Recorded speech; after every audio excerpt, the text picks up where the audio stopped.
Aloha, I'm Lyla Berg, and we're here at the Hawaiʻi State Art Museum, ready to meet the people who inform, inspire, and impact our daily lives. Thank you for joining us on Island Focus.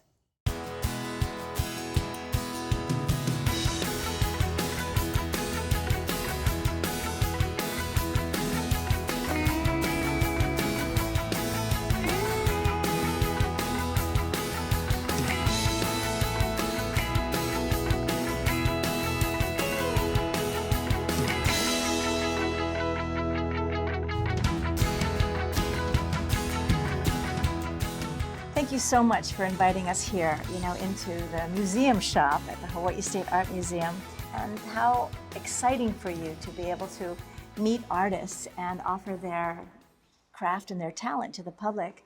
What do you find is the most rewarding part of your profession? Oh, it's being able to share the talented artists that we have here in Hawaii to the rest of the world, basically. We have visitors from all over the world who come here to visit the museum.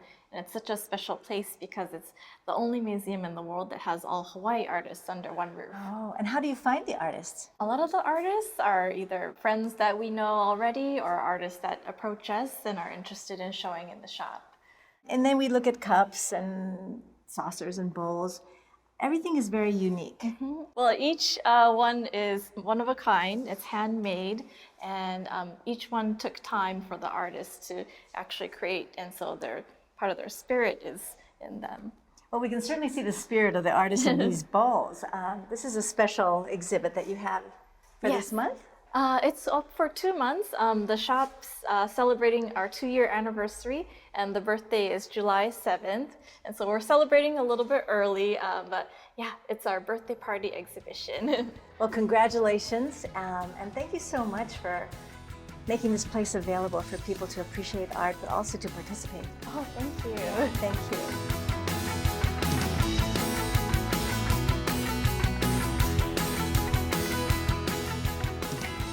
I'm here today with Karen Ewald, who is the director of the Hawaiʻi State Art Museum. Glad you could join us.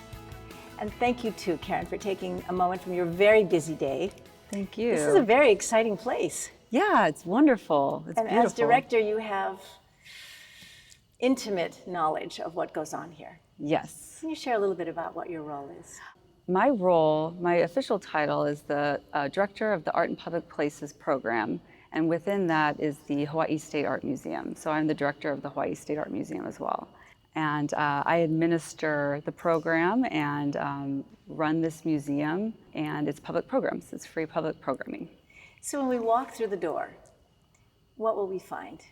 You will find a very small part of the largest contemporary art collection in Hawaii.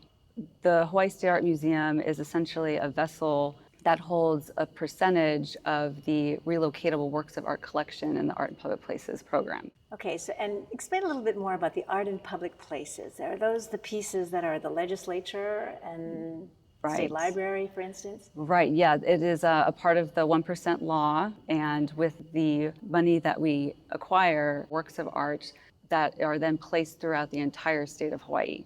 So it's not just libraries and the Capitol, but it's schools, offices, state buildings, different areas. And the like artists that. are from all over the world or just Hawaii? We focus mostly on artists that lived or local artists in Hawaii, but we do acquire from artists outside of Hawaii as well. Well, it's very exciting for us to be filming here with all the color and there's so much joy when I see original works of art.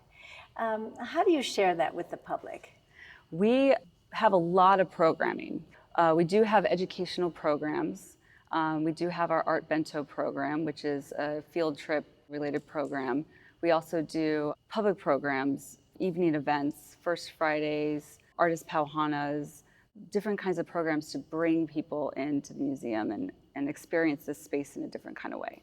So First Friday, yes. The museum would be open. Yes. My friends have come and they said it's just fabulous. First Fridays, we've really made more robust in the last few months.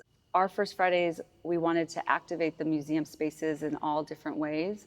So Artisan, our cafe, is open downstairs to serve food. Our gift shop is also open, But we also have artist demos where they demonstrate their art and also invite the public to do art making activities with them. We have been having fashion shows in the sculpture garden, which has been really wonderful and bringing in a different kind of crowd. So it seems that perhaps your philosophy about art is that it's accessible to everybody. Yes. And you know, I have a philosophy that we're all artists in our own way. What is your art? What is your creative art? I am not an artist in the traditional sense, for sure, but I'm an arts administrator, and I'm proud of it. And with that, essentially, this museum space and the program is my palette, and I like to try to use this space as a place for people to connect and feel safe collaborating and finding their own creativity. Well, and I appreciate you saying that, because museums are a little daunting sometimes. And because art is not integrated in the schools, in the public right. schools anymore, I think a lot of the perception is that it's for other people, Right. not for us. And you've made this a very welcoming place. What might be your parting message to the audience? I just want the audience to know that the Hawaiʻi State Art Museum is always free, always a place for you to come visit. It's just a place where if you come here, you will experience something new and different. In yourself as well. You know, when I look at these artworks, I'm a performing artist perhaps, or a writing Right. artist, but I look and I see so much talent here. It makes me happy that there are people in the world that can give so much color. Wonderful. Yeah, and so thank you so much for giving your color to this world as well. Thank you very much for having us. You've just had an opportunity to share my conversation with Karen Ewald, who is the director of the Hawaiʻi State Art Museum. Thank you for being with us.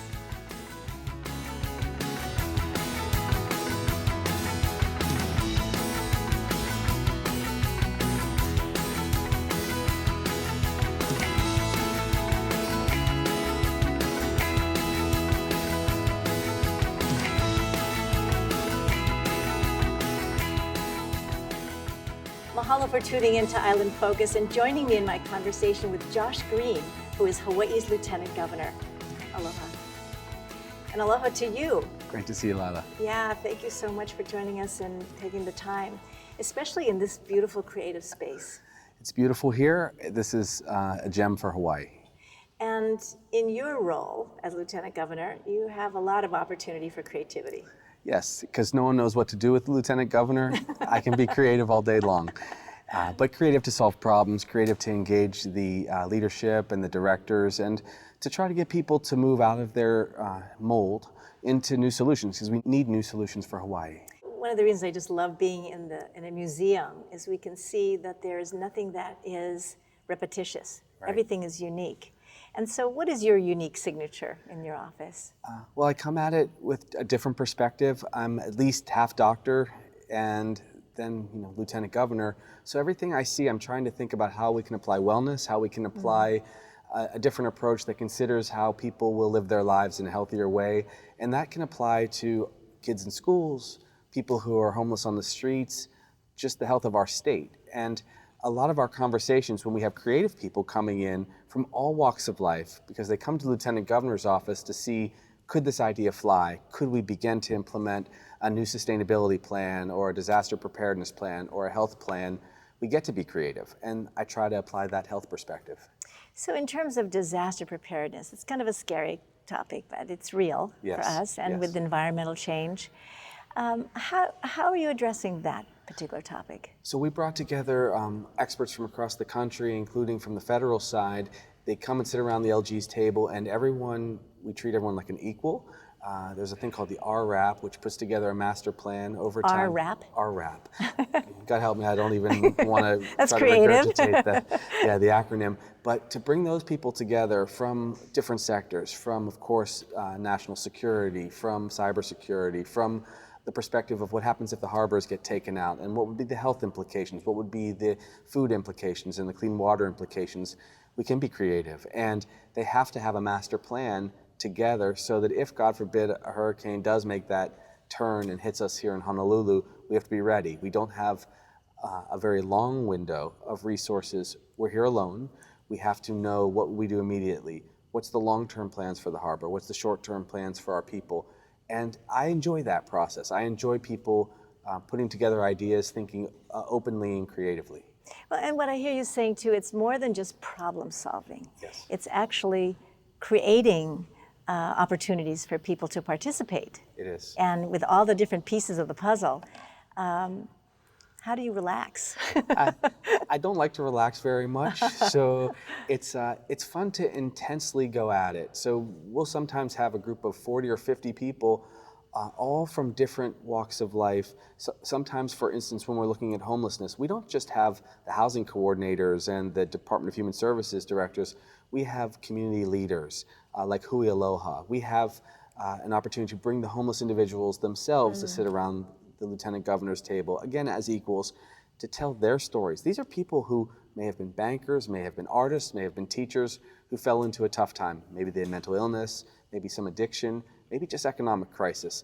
But by putting everyone around the table that way and putting together real plans that I can then take to the governor, take to the other directors, sometimes do them myself with my nonprofit friends, all of those are good opportunities to try to help people. And that's how we're handling the job. So if you were to define what creativity is, Yes. from a non-governmental perspective, maybe non-task, but how would you encourage people to let their natural creativity come forward? For me, I think you just totally deconstruct the rules. I hate rules in general, which makes it very ironic that I'm lieutenant governor. And a doctor. Yes, I really don't like those rules. I like to try to be creative. As you know, there has to be creative thoughts to heal and to find a plan for somebody when they're ill. But creativity is breaking loose from the chains of traditional thought. And that is very important because for the solutions of tomorrow, we can't continue to just have the exact same plan and pray that enough houses get built with the same model. Pray that we get enough people shelter and health care with the same model going to Queens and Straub. Helping our schools improve with the same model where we only teach people 12 grades, always in the classroom, without other kind of breakaway creative ideas. So it has to change. I think the good news is society is changing and creativity is there. And what I hear you saying as we conclude our conversation today is that the change and the creativity is actually present now. It is. And when we put it together now, then the future is guaranteed a little bit better. Yeah, I think people be very surprised at how our team approaches governing, which is it's absolutely open. I give people my cell phone and I ask them to call and share and participate. And the more young people that we can get involved today, just on the other side of the cameras, we have 2 interns that are hearing and learning, and they'll have a lot of input going forward too. Yeah, So, thank you so much. Appreciate your time and your creativity and your energy, and thanks for coming into the museum. It's great to see you. Thank you, thank you. Thank you for joining us on Island Focus in my conversation with Josh Green, Hawaii's Lieutenant Governor. Mahalo.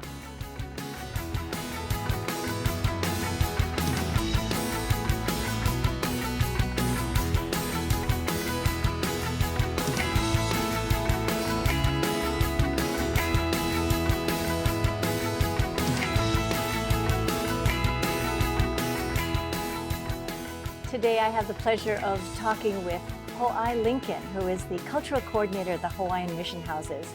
Happy you could be with us. Thank you for having me. I really appreciate it. Perhaps you can share with the audience how important it is for you to be in the role at the Mission Houses. It's an incredible opportunity to be in this space, and a very interesting how life works. Sends you to places you didn't necessarily plan on being at. The Mission Houses Historic Site and Archive it's such a historic place. There's so much story in there. And I think a lot of misconceptions of the story in that space. Well, certainly, and I appreciate you sharing that, because growing up here in Hawaii and understanding a little bit more about the history, I had an aversion to going to the Mission Houses, but that has changed. I'm glad to hear that. Yeah. But that's a common feeling, especially for Hawaiian people, like myself. Even before I started working there, I had the same feeling. And what I've realized in my work there and being there in the years now that I've been there, our presence in that space is so important. Having our communities come in there and be in this incredibly important historic period and place is crucial to making sure that the history, the entire story, all of the perspectives of that story are not lost. Now also the mission houses have accelerated their role in the community. They're not just buildings and not just stories. I mean, this Pupu Theater in the evening is pretty extraordinary. Cemetery Pupu Theater has become the star child of what we've done at the mission houses, and it's incredible. It's such a unique concept. We take historical portrayals of people that are buried up at Oʻahu Cemetery, people who have influential stories, roles in Hawaii's history, and we hire professional, talented actors. So it's dramatic enactment. It is dramatic reenactments, scripts that are written and research done both from our archives and from newspapers and the works that we have of these people, their actual words, their voices, portrayed at their gravestones. It seems perfect to be having this conversation because you're nearby here downtown. Yes. And we're also in a place of creativity here. Were you always interested in history? And I'm actually a music major. That's what I studied in school. And the history of my people as a Hawaiian, I was taught it, I was lucky to be taught it at a young age from my father, from my studies in hula, and all of the Hawaiian studies classes that I did take at UH when I was able to. It is such a complicated story. And like all history, there are many sides, there's many perspectives. And every day at work, I find more, I learn more about our history. I think people incorrectly and often assume that history is done already. So there's a beginning and a middle and an end, and it's an easy story to tell. And there's only one truth. Right, and couldn't be further from the truth. Yeah. So as you begin to explore as a cultural coordinator, programs coordinator at the mission houses, you also are extending to shores beyond Hawaii. Yes. So we have beautiful programs that we do already on our site, and our history theater program, our Mele program, which I'm head of. But we're also traveling specifically to the continent next year during this year already, because it's 2019. Yeah, September through October, end of September through October, we're going to be in New England. And we, being Moses Goods and myself, we are traveling a production that Moses Goods wrote, a play called My Name is Ōpukaha'ia. It's just a story that a lot of people think they know who Henry Ōpukaha'ia was. I believe that he is a catalyst for the change that happened to Hawaii. So what is the significance of doing this play in New England? Well, going to the continent is this incredible opportunity commemorating the bicentennial of the missionaries coming to Hawaii. They left 200 years ago, and this will be the first time in 200 years where there was going to be a service done in the Hawaiian language at Park Street Church. It's going to be amazing, and chicken skin. Totally. And Moses is a fabulous storyteller. He's incredible. You're going to have a wonderful time. Incredible. Yes, and we've been lucky enough to do this production a few times. We've done it at other locations here in Hawaii. We just recently were on Kauai, doing it on Kauai. And I do this opening segment before Moses comes on and does his piece, talking about history of music in Hawaii. Which is your creative thread yeah, that that's you my add. passion. Yeah, absolutely. And there is a thread that connects it all. And it's easy because history is so complicated. If you choose one lens to look and follow, it could be the history of medicine in Hawaii. It could be the history of governance, and music is one way to. History of women's leadership roles. Yes. Very much so. We're going to pause this conversation for today and look forward to having you join us another time. Thank you very much for sharing. Thank you. It's really wonderful to feel your energy and passion. Oh, Mom. Thank you. We've had a wonderful opportunity to have a conversation with Po'ai Lincoln, who is the Cultural Programs Coordinator at the Hawaiian Mission Houses. Aloha for being with us.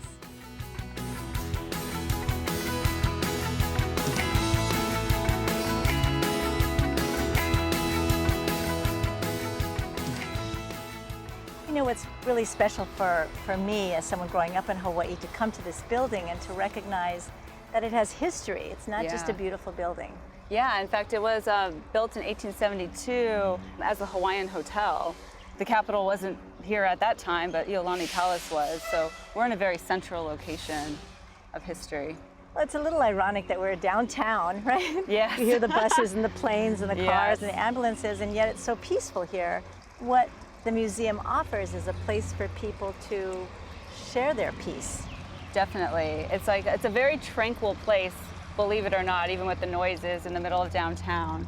We're just lucky enough to have gallery space here where people can take in the air conditioning and look at contemporary art, which is like a great juxtaposition with this history.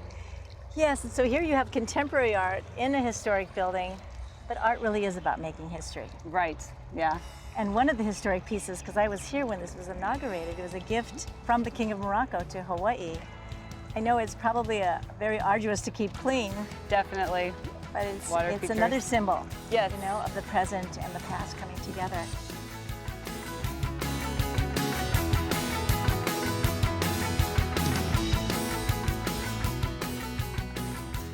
Here with us today at the Hawaiʻi State Art Museum is Leanne Ferrer, who is the Executive Director of Pacific Islanders in Communications. Glad you could be with us. Thank you very much. And thank you. for having me. It's so nice to see you again. I think our paths have crossed in the past. Yes. Maybe you could share with the audience what your organization is about and how you help people understand the stories that they have to tell. Well, Pacific Islanders in Communications is a nonprofit. It's a 501c3, but we are funded by the Corporation for Public Broadcasting, which funds PBS stations nationwide. So the funding we get is to help bring stories of the Pacific to national television, national PBS. But we also take those stories that we help to fund and share them globally. We get them in film festivals, we get international broadcasts. So what we're trying to do is show the world that Pacific Islanders have interesting, intriguing stories, and they're worth knowing about and worth watching. Do you think there's a question that we have interesting stories? Maybe just not an avenue. And you know, some people feel, oh, we watched the film on Tonga, we don't need another one. But you know, each island nation, each person, we know everyone has a story, and each area has a wealth of stories. Well, and I think what I understand how your organization operates is that you give grants or you give the funding to filmmakers and storytellers to allow their creativity to be shown. Yes, we do. So we offer funding. We have a digital short film initiative. And so that's for short films less than, I would say, about 20 minutes. And they can use that money from research and development all the way to completion. And then we help them get it into film festivals. And then we find different digital platforms for them to screen their films. Would there be any films that we might know of already that There, came through your organization? There are. There's a film called The Last Taxi Dance, and that has been screening around Hawaii. And then there's another short film going around called Hi Hawaii, which talks about the overthrow of the Hawaiian Kingdom and what would have happened if someone had taken the Hawaiian flag and kept it safe for the Hawaiian people. So it runs a gamut of stories, and it just has to be about Pacific Islander culture. Okay, not necessarily just Hawaii. Oh, not Hawaii at all of the Pacific. So over 3,000 islands. I'm sure there's more, but we can cover any story within Micronesia, Melanesia, and Polynesia. When filmmakers take these movies or these films and share them nationally and internationally, what feedback do you get from them? There's a thought that Pacific Islander films are only for Pacific Islanders to watch, but we reach a huge audience, and we get a lot of feedback where it's, I didn't know that there were the same challenges that The same human stories. Same human stories, same values. Yeah. A lot of feedback we get as well is, I remember Hawaii. I, vacationed there during World War II. I mean, so it brings great memories to people. But they're also contemporary Yes, situations. they are. And so then there's a lot where people are like, I didn't know this was happening, or I didn't know this happened, and they're intrigued to find out more, and possibly take a trip to the South Pacific or even to the Northern Marianas Islands. And to do a little more research for their own understanding of how they also fit into the world.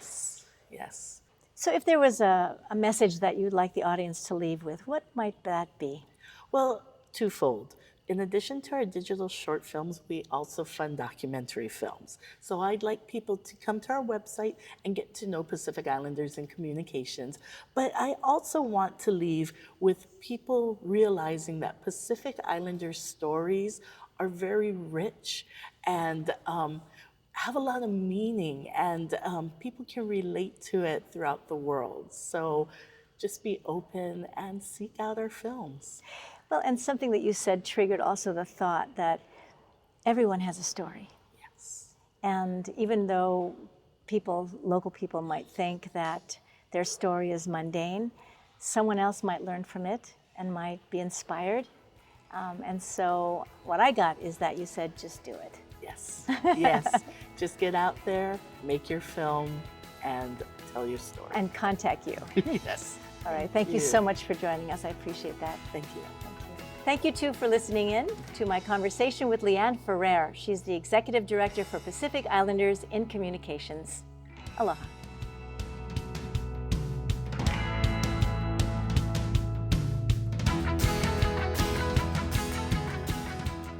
Mahalo to the Hawaiʻi State Art Museum for hosting us today, and to you for tuning in to Island Focus. I'm Lyla Berg. Aloha and malama pono. Take care of each other. See you soon.